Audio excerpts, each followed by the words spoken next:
Smoke is curling out of a doorway down the street, and Dodzz is standing right in the middle of it.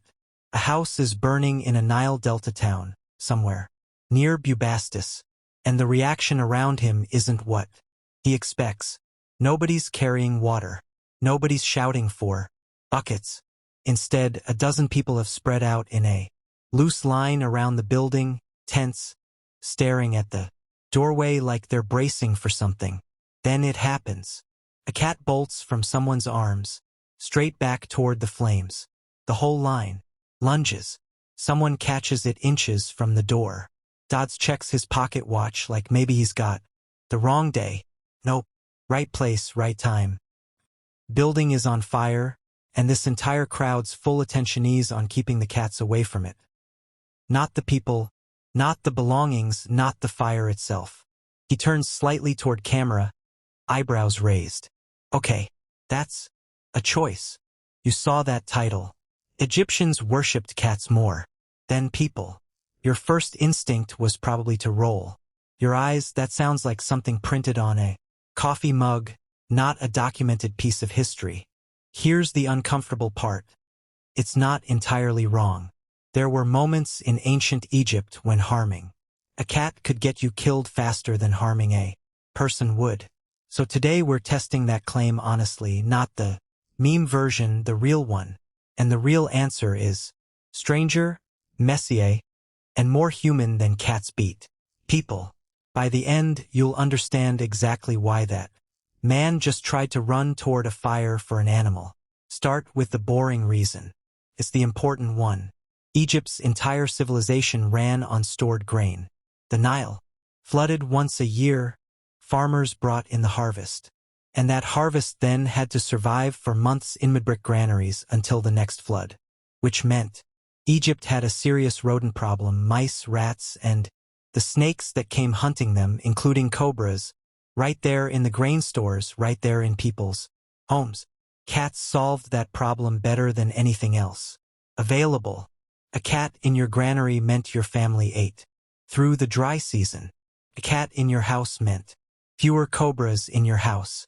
Lose that grain to rats or mold, or lose a family member to a snake bite in the dark, and you weren't having a bad month. You were staring down real hunger or worse before the next flood arrived. That's not sentiment. That's survival. Math. But somewhere along the way, survival turned into devotion. Egypt already had a feline protector before cats were even fully domesticated, a panther-like goddess named Mafde, a killer of snakes and scorpions, present in Egyptian belief since close to the very beginning of its recorded history. Her role eventually passed to a goddess who'd define Egypt's relationship with cats for the next 3,000 years, Bastet. Bastet didn't start out cozy either. Early depictions show her as a lioness, tied to the same fierce, dangerous energy as Sekhmet, the lion-headed goddess of plague and war. Some accounts even treat them as two faces of one being. Over centuries, as the smaller domestic cat became a fixture in Egyptian homes, Bastet's image softened to match. By Egypt's later dynasties, she'd become the protector of the household, of women, of children, of music and joy, usually shown now as a woman with a cat's head, sometimes as a cat outright. And these weren't anonymous animals either. Inscriptions on some mummified pets record actual names that, translated, aren't so different from what people call cats today. This wasn't abstract. Religious symbolism happening somewhere far off was happening on somebody's kitchen floor. Her main temple stood in a city built specifically for her, Bubastis, in the Nile Delta, and once a year, people didn't just visit it, they flooded it. So does that mean ordinary Egyptians literally knelt down and prayed to the cat sleeping by their fire? Not exactly. Figuring out what they actually believed is where this gets genuinely interesting. Start with the festival because Herodotus did. The Greek historian traveled through Egypt in the 5th century BCE and witnessed the festival of Bastet at Bubastis firsthand. He described boats packed with pilgrims sailing up the Nile, music playing, wine flowing. By his account, more wine got consumed at that single festival than during the rest of the Egyptian year combined. He put the crowd size at roughly 700,000 people. That number is almost certainly exaggerated. Herodotus had a well-earned reputation for stretching a good story, and nobody's found a way to verify attendance figures from 25 centuries ago. But even cutting that estimate down hard, we're still talking about one of the largest religious gatherings anywhere in the ancient world, built around a goddess whose sacred animal was at that exact moment probably asleep on someone's rooftop back home. Here's where it gets more personal, though. Herodotus also recorded what happened inside individual households when a cat died of natural causes. Everyone living there shaved off their eyebrows and left them shaved until they grew back. A visible public mourning period worn on your own face for weeks. A dog's death, by contrast, called for the household to shave their entire body's head included. Cats oddly got the lighter ritual, but the more sacred send-off. Their bodies were carried to Bubastis to be embalmed and buried in the temple's own catacombs, close to the goddess herself.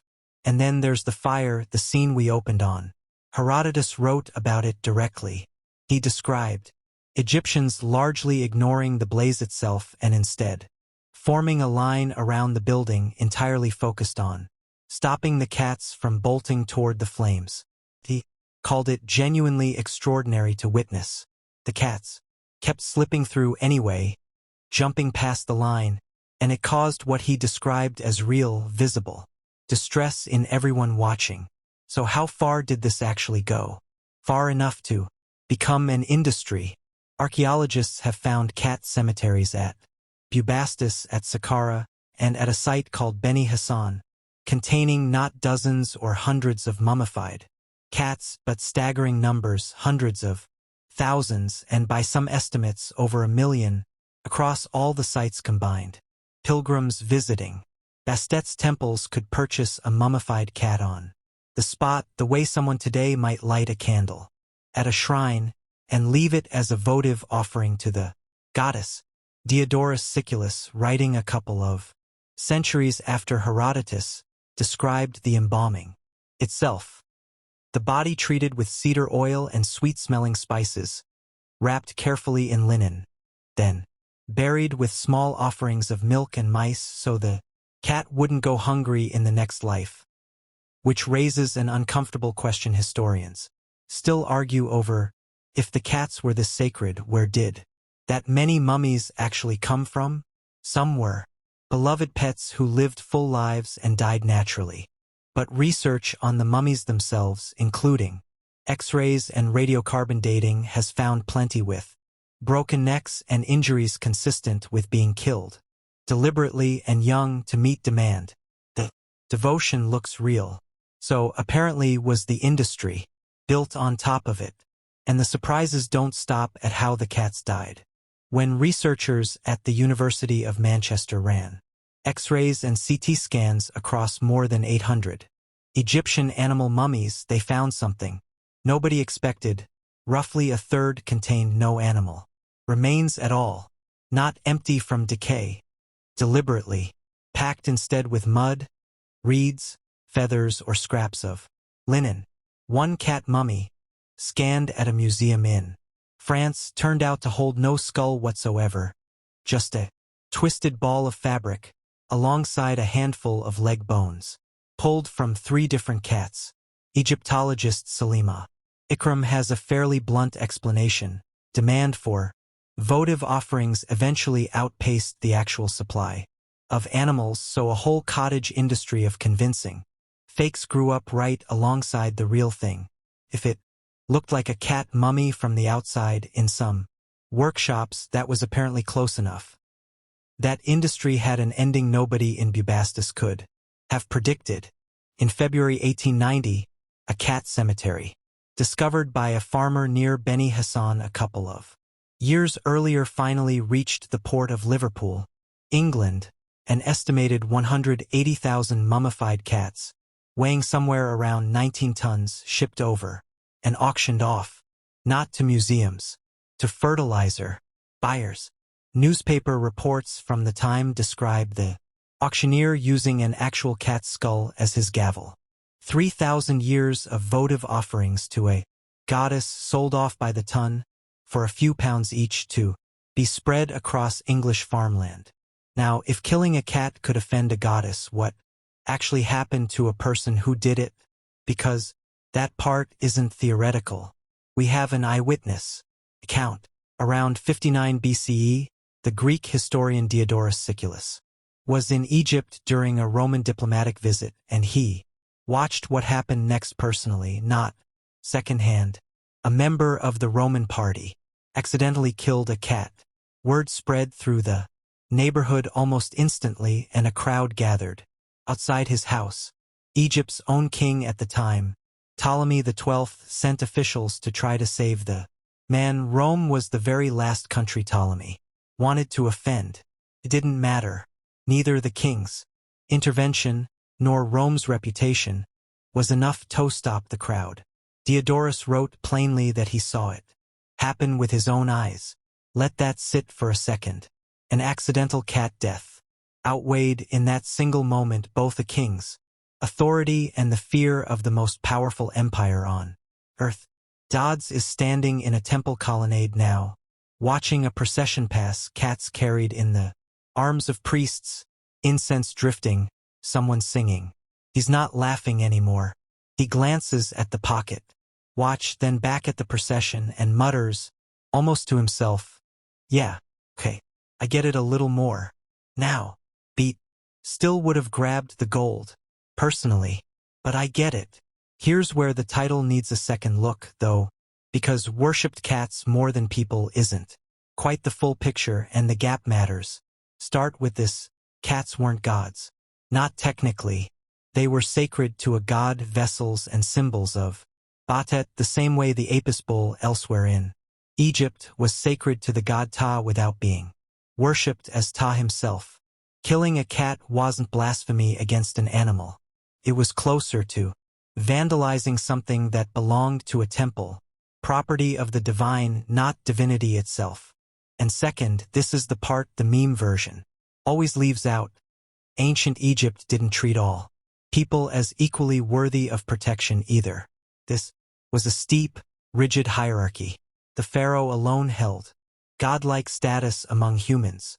Beneath him sat nobles, priests, and free citizens, and at the very bottom sat enslaved people and foreign laborers, whose lives Egyptian law and custom simply valued less.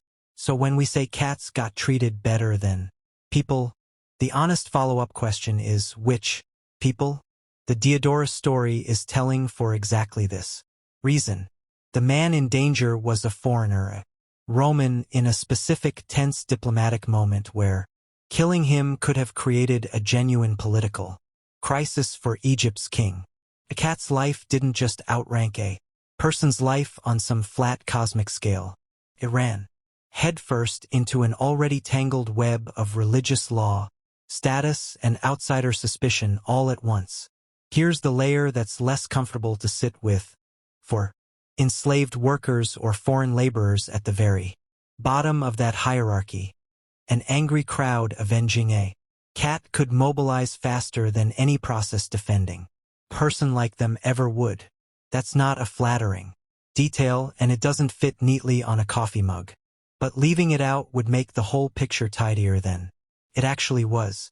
Some researchers who study the history of human-animal relationships have compared the position of the cat in ancient Egypt to the status of the cow in parts of modern India today.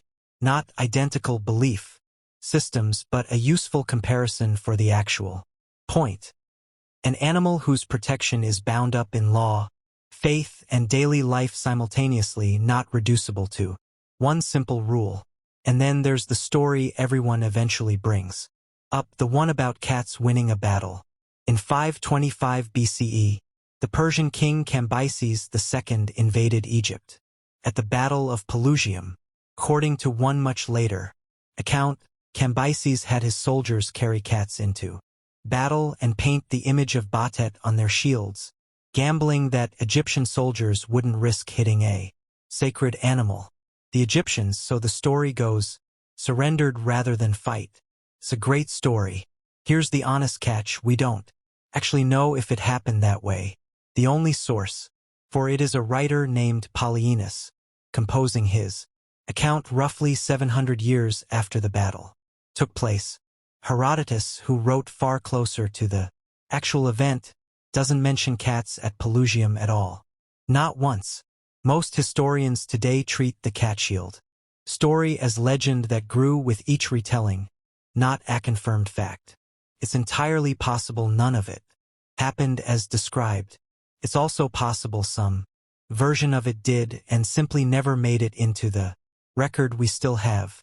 We genuinely don't know, and that uncertainty is worth sitting with honestly instead of smoothing it over for a cleaner story. Dodzz is somewhere between a battlefield and a temple now, images blurring past, shields painted, with a cat goddess, a farmer's plow striking a wall of ancient bones centuries later. He raises an eyebrow at the camera. Just so we're clear, some of what you just heard might be a 700-year-old rumor. Welcome to history. About half of its evidence, the other half's vibes. So here's the actual answer underneath the meme. Egyptians didn't rank cats above humans on some cosmic scoreboard. What they had was something modern life mostly doesn't. A world where nothing was purely practical and nothing was purely symbolic. Those categories didn't exist separately in the first place. A cat in your house wasn't just pest control, and it wasn't just a religious statement. It was both all the time simultaneously, and that fusion explains the fire scene better than anything else in this episode.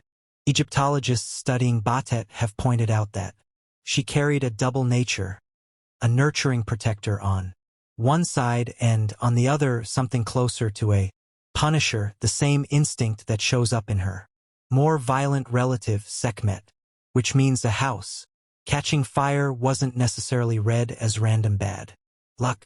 To someone standing there in the smoke, it could look like Bastet's protection failing, or worse, being tested.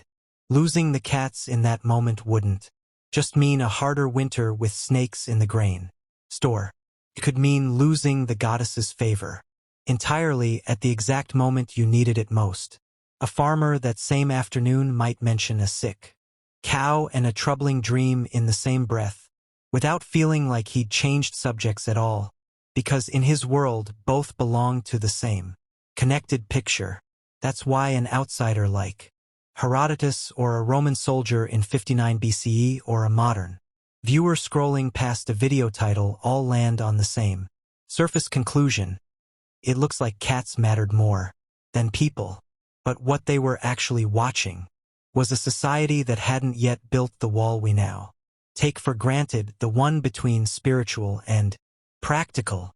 That wall is so familiar to us that its absence looks, from the outside, like irrational devotion to a house pet. It wasn't irrational. It was consistent. Every part of daily life pointed back toward the same gods all the time, with no separate secular room to step into. Back on the street, the fire's mostly out now, and Dodzz watches a family count their cats the way other people might count their kids after a scare. He checks the pocket watch one more time, old habit, and allows himself a small, honest nod. Yeah, I still would've grabbed the gold. Beat.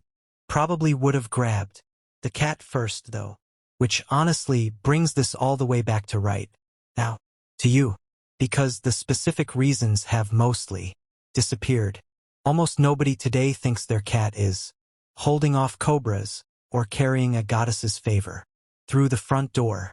And yet somehow we've built cat cafes on nearly every continent. We've made cats the single most reliable currency of the internet.